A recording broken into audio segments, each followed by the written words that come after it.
Dernière partie de soirée, donc le crossover Teenage Mutant Ninja Turtles, aussi appelé tout simplement Tortue Ninja en France, contre Naruto, appelé tout simplement Naruto en France. Waouh. Bon, pour ce qui... Ouais, t'as vu ça, c'est de l'intro, hein. Ah non, tu parles de ton truc rouge là? Non, non, je disais waouh parce que vraiment le titre il est pas fou quoi. Ils se font pas trop chier. Et Ah qui, oui, qui c'est qui édite ça en France? pas personne pour l'instant. Ah bah d'accord. Ah bah non, pour l'instant personne. D'accord, d'accord. Et j'y crois pas une seconde, Ah bah je oui, pense moi que non c'est plus, ça me mort. paraissait bizarre, c'est pour ça. Et pour les États-Unis, c'est IDW. Donc Ok. ceux qui ont Oui, actuellement les droits des Tortues des Ninja. tortues, ouais. Alors, pour ce qui est de la présentation générale, bon, clairement, ça va aller vite puisqu'il n'y a pas vraiment besoin de les présenter. Donc, d'un côté, tu as Naruto, donc c'est l'un des mangas les plus vendus au monde. Et de l'autre côté, tu as donc les Tortues Ninja, qui est l'un des comics indépendants le plus connu au monde. Donc, clairement, sur le papier, tu avais moyen d'intéresser du fan, quoi, hein, clairement. Il y a beaucoup de fans des deux côtés. Donc, c'est clairement le genre d'œuvre qui est attendu de pied ferme, disons. On n'aura jamais ce problème de traduction. Non, du coup, je pense pas qu'on a un problème de traduction. Il ne sera pas édité du tout. Donc, j'y crois pas une seconde non plus. Donc, manga contre comics, oui, absolument. Donc, 4 numéros sortis donc, entre novembre 2024 et juin 2025. Donc, comme je vous l'avais dit tout à l'heure en intro, ils auront mis un peu de temps. Mais voilà, ils sont enfin là et ces 4 numéros représentent l'intégralité de l'histoire, hein. Donc, c'est-à-dire que pour le moment, il n'y a pas de suite qui a été annoncée. Après, ça peut très bien être comme tout simplement le crossover Batman Tortue Ninja qui a eu deux suites après. Ça, c'est tout à fait possible. Pour l'instant, il n'y a rien, tant au niveau scénario qu'au niveau annonce, qui laisse paraître une suite. Donc là, vous avez vu l'intégrale des 4 covers. Non, j'ai pas l'impression que ce soit une question de retard, hein, puisque c'était systématiquement un mois et demi, 2 mois après. Donc j'ai l'impression que c'était tout simplement juste leur cadence. Mais peut-être que je me trompe et qu'effectivement, à la base, tout était condensé en 4 mois, mais j'en suis pas si sûr du coup. Ou alors ils avaient vraiment du retard à chaque fois sur chaque numéro. Difficile à dire. Le troisième crossover Tortue Ninja Power Rangers, ça a été annoncé, je crois, oui. Pas encore sorti, mais annoncé, il me semble. Alors côté univers, c'est pas comme le crossover Batman et Tortue Ninja justement où tu as vraiment deux univers différents et un voyage dimensionnel qui explique la rencontre. Ici, c'est vraiment une fusion des deux univers, si tu veux, un peu comme si les deux univers n'en avaient toujours formé qu'un. C'est plus ça la logique qu'ils vont adopter pour ce titre.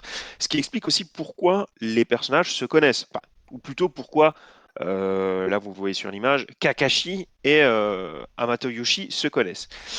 Et bah, on dirait pas comme ça, mais bah, l'univers il a de la gueule, hein. Franchement, l'univers il tient la route. Bon, en même temps, les Tortues Ninja ont aussi un pied dans le monde des ninjas. Tortue Ninja. Donc, forcément, ça aide. Et franchement, on joue cette carte à fond, hein. Donc, on joue vraiment cette carte à fond pour que ça se goupille bien avec l'univers de Naruto. Donc ça, c'est un bon point. Donc par exemple, on a Stockman qui veut créer des mutants, ok, mais des mutants ninja. Et bien sûr, on a le clan Foot, donc un clan ninja. Donc tous les éléments qui sont liés vraiment au ninja vont être un peu plus mis en avant du coup dans ce crossover. Alors, c'est Splinter qui amène les tortues à l'école, c'est ça ton résumé? Non, absolument pas. Du coup, par rapport à cette fusion des univers, la seule fois où je me suis dit, oula, ça colle pas, c'est quand j'ai vu April O'Neil, qui n'avait pas changé, c'est-à-dire que c'était April O'Neil, et qui visiblement était dans sa version reporter. Et là, je me suis dit, oula, un reporter dans le monde de Naruto, ça fait un peu bizarre. Et puis après, je me suis remémoré un peu de ce que j'ai vu dans Naruto et je me suis dit, ouais, enfin, dans Naruto, finalement, dans les épisodes rajoutés, on avait bien un ninja facteur. finalement, un reporter, c'est peut-être pas plus con. Finalement, vu comme ça passe. Il y a un sketch de JDG où ils font passer une lettre à la poste comme les ninjas, il me semble. Ah oui, c'est quand ils font les parodies des shonen, où Oui, je il crois que fait une attaque spéciale pour mettre le c'est Colissimo. Colissimo, tout à fait, voilà. Ah, vieil épisode. Oui, effectivement. Alors, par contre, on adapte un peu quand même. Oui, donc là, c'est ça que je vous ai dit. Ça m'a fait un peu bizarre quand même pour April O'Neil. Ils ont même repris du coup ses anciennes couleurs, ça c'était cool. Alors, bon, par contre, on adapte un peu l'univers des Tortues Ninja quand même. Mais c'est pas trop mal, franchement, c'est pas dégueu. Donc, par exemple, on ne dit pas qu'ils viennent de New York. À votre avis, ils disent qu'ils viennent d'où, les tortues? Est-ce Pour qu'il faut. dire New York, sans dire New York, et en rappelant Naruto. C'est con, mais j'ai trouvé que c'était une excellente Je idée. sais pas, je connais pas l'univers Naruto. Mais j'allais dire oui, Big Apple, tu vois, mais parce que c'est le nom de New York, Mais c'est mais. ça, Ah d'accord, ok. ouais, c'est ça. Ils disent qu'ils viennent de Big Apple. Donc en fait, ils disent pas qu'ils viennent de New York, mais presque en gros du village de la grosse pomme. Dans Naruto, c'est Ouais, comme ça que ça marche. On vient du village caché de la pluie, du village caché de machin. nice. Donc là, on reprend un peu le. Bah, c'est malin, quoi, le village de la grosse pomme, vu que le nom fait quand même très Naruto, et en même temps, bah, la grosse pomme, c'est clairement le surnom donc, de New York. Donc on te dit qu'ils viennent de New York, mais en l'adaptant à l'univers de Naruto, ça a l'air de rien, mais j'ai trouvé que c'était une bonne idée, que c'était vraiment chouette. Pareil, on a un peu adapté le décor de la ville.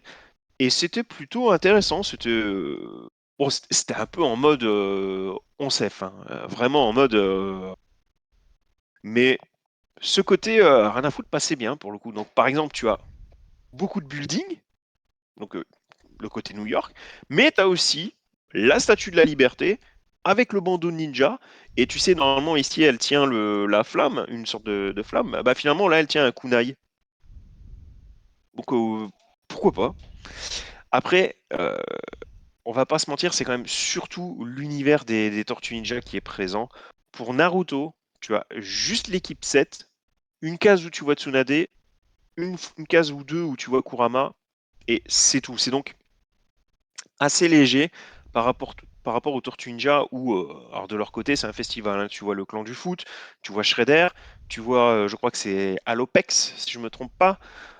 Tu as l'origine story des Tortues Ninja. Bon, en même temps, elle prend plus de temps que celle de Naruto. Donc là, c'est normal qu'il y ait une petite différence. Mais encore une fois, ça renforce ce côté déséquilibre, cette idée de différence de traitement entre les deux. Euh, bon, puis après, c'est aussi un titre IDW.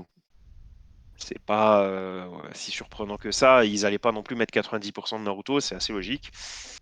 Euh, c'est pas si surprenant que ça. Là, je vous ai mis une image sublime concernant l'origin story des Tortues Ninja. Je me demande si c'est pas la plus belle case que j'ai vue sur le sujet. Dites-moi ce que vous en pensez en commentaire, je suis vraiment curieux.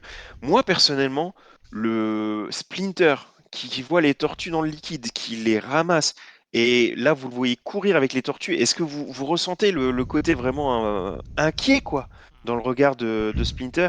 Mais je trouve qu'il ou alors j'ai fumé, j'en sais rien, mais je trouve qu'il en dit tellement long sur, sur la relation entre les deux.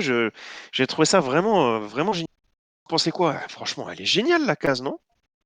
Oui, j'ai senti l'instinct paternel juste dans la case du bas, le côté je sais pas les prendre et Exactement. ouais, ouais. Ah ouais, franchement, ça fait bizarre. Vous savez, j'en ai vraiment bouffé du Tortue Ninja, mais vraiment, hein. Alors, trouver une case qui me marque, ça devient rare. Alors, trouver une case qui me marque et qui en plus est dans un crossover Naruto, alors qu'on sait que les crossovers en général, c'est pas non plus extraordinaire. Ah, clairement, ça m'a fait quelque chose.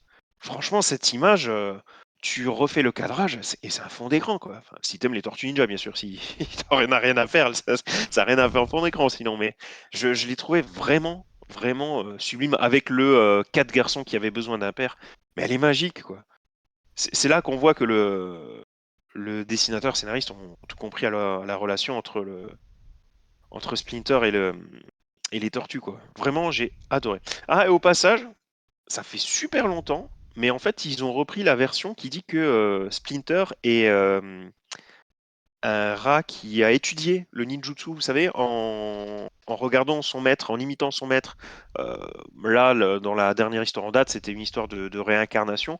Donc là, ils sont vraiment repartis sur une ancienne version que ça fait vraiment longtemps que j'avais plus vu, à savoir un véritable rat, donc qui n'est pas du coup, euh, qui n'a pas appris les arts martiaux avant, mais qui avait appris les arts martiaux lorsqu'il était déjà rat et qui imitait son maître.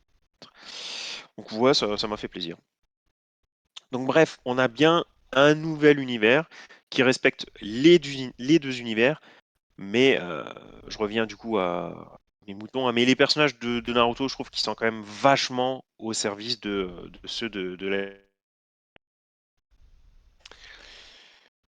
L'image est belle. Oh, sur les origines, tu as souvent de très belles cases, genre à la relance de 2011 avec la transformation de Hold aussi. Oui, Hold Up, oui, c'est vrai que c'était sympa aussi. Film de 90, ça manque de radical. Ah, tant mieux, car le film 2014 de Splinter qui devient le maître en trouvant une femme actuelle dans les égouts, c'était lourd. Niveau partie graphique, et ben les dessins, ils étaient bons. Franchement, c'était chouette. Alors souvent, dans les crossovers, tu as un univers qui tire la gueule. Parce que bah, c'est rare d'avoir un univers qui se mêle parfaitement. Donc tu as souvent un univers qui tire plus la gueule que l'autre visuellement parlant. Ici, franchement, cela passe très bien. Alors pourquoi? Bon, déjà, parce que le comics fait quand même très manga. Je sais pas ce que vous en pensez, mais là, pour le coup, le manga Naruto passe vraiment très bien au format comics, déjà. Et à côté de ça, le titre reprend donc pas mal de codes du manga. Vous en pensez quoi? Clairement, ce sont des codes différents de ceux qu'on a l'habitude de voir dans les comics. Ouais, même ouais, rien que le découpage fait quand Même même les très. visages, le découpage, absolument. Ouais, oui, oui, oui. Alors après, ouais, après, j'imbrique tellement les mangas dans du noir et blanc que ça fait toujours un peu de mal mais c'est vrai que oui, en termes de. Là en bas à droite, je crois que c'est Sakura, je crois, elle s'appelle. Sakura, ouais. Oui, là il y a un côté très. Enfin, pas chibi, mais oui, ça fait très, oui, très 2D. Oui. Ou même ici avec les gouttes sur la tête du Oui, personnage, ça tout se à fait fait. jamais dans les comics. Mais par Et contre, puis c'est les lignes typique du manga, quoi. sur la case du milieu, là, avec les lignes orange et jaune, enfin, on voit bien les traits un peu pour accentuer la Oui, vitesse. Enfin, c'est des choses qui ou sont même, cool. je crois que quelqu'un en a parlé, le découpage. Quelqu'un en a parlé? Oui, je l'ai dit, Non? le découpage. Même le découpage ici fait très affrontement, Oui, oui, oui. fait très shonen baston manga, quoi. Ouais, ouais, absolument. Mhm. Ouais, hein, Dr. Bishop, les dessins sont vachement bons, absolument. Euh, Donc ouais, je disais, le titre prend quand même pas mal de codes du manga, donc notamment en découpage, de dynamisme ou de mise en scène. Mais même la colorisation est sympa. Alors ici, je trouvais que c'était déjà le cas. Je trouvais que les couleurs étaient très bien trouvées et correspondaient plutôt pas mal des comics pour les Tortues Ninja ou du dessin animé pour du coup Naruto, puisque bah, Naruto est aussi en noir et blanc, hein, forcément. Mais même la colorisation plus comics, donc notamment le jeu des ombres. Ici, je trouve que le travail sur les ombres est quand même vachement sympa. Et je ne l'ai pas mis en image pour ne pas spoiler, mais il y a aussi une transformation de Shredder qui est quand même assez ouf. Donc même en termes de design de personnage, il y a un petit travail de recherche quand même très sympa.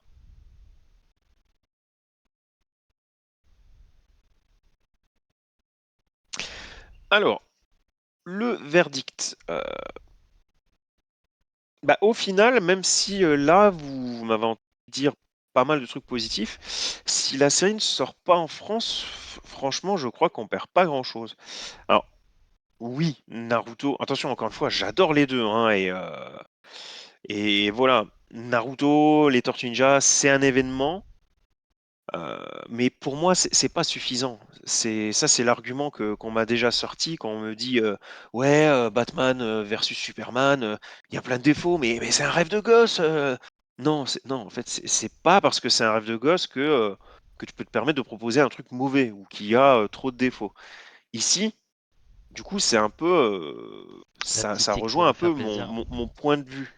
Non, mais c'est vrai que c'est un exemple qui correspond bien, je trouve, parce que c'est souvent ce qu'on me disait en mode c'est un rêve de gosse, le reste on s'en fout. Et non, Oui, non, c'est pas où un est-ce bon que c'est argument écrit que ça. c'est suffisant? C'est pas du tout un argument. Donc Naruto, Tortue Ninja, oui, c'est un événement, ça je suis d'accord, mais c'est pas suffisant pour justifier entre guillemets son existence. En termes de contenu, je suis désolé, la série n'est pas incroyable en fait. C'est vraiment dommage. Et c'est assez fou en fait, parce que comme vous avez pu le voir, on a voulu faire les choses comme il faut. C'est vraiment évident. Les artistes se sont vraiment sortis les doigts du ça Du aussi, derrière. c'est évident. Regardez encore une fois la planche à droite. Tu as vraiment le mélange parfait, quoi. C'est vraiment très très bien travaillé. C'est chouette. Euh, donc, on a voulu vraiment faire les choses comme il faut, mais en termes de scénario, mais il n'y a rien, quoi. Franchement, c'est vide. Il y avait 4 numéros et t'as rien raconté, quoi. T'as la rencontre, l'origine story, Shredder qui kidnappe Splinter et O'Neill, la baston finale. C'est faire autant d'efforts pour ça, c'est franchement triste, c'est trop mou. Tu Alors je demandais pas à ce que les univers soient bouleversés comme à la Batman hein, non plus. Ou là t'as vraiment genre l'univers qui est au bord de la crise quoi limite. Mais un peu plus de tension quand même. Là c'est trop basique. Un, un adolescent ou un gamin de 10 ans avec une feuille et un stylo aurait pu écrire ce scénario. Non. Je pense que les fans méritaient un petit peu plus en termes de complexité. Donc voilà. Beaucoup, beaucoup, beaucoup de choses positives, mais un scénario un peu fainéant. Un seul crossover, 4 numéros, ça fait peu pour une édition française. Trop de boulot juste pour ça, c'est pas assez peut-être. Oh bah ça dépend, hein, oui, c'est beaucoup de boulot, mais si certains éditeurs nous le proposent à 30 balles, hein, même s'il y a que 4 numéros, je suppose qu'ils arriveront à s'y retrouver. En plus, un crossover pareil, même à 30 balles, il se vendra, c'est évident. Donc voilà pour ce crossover.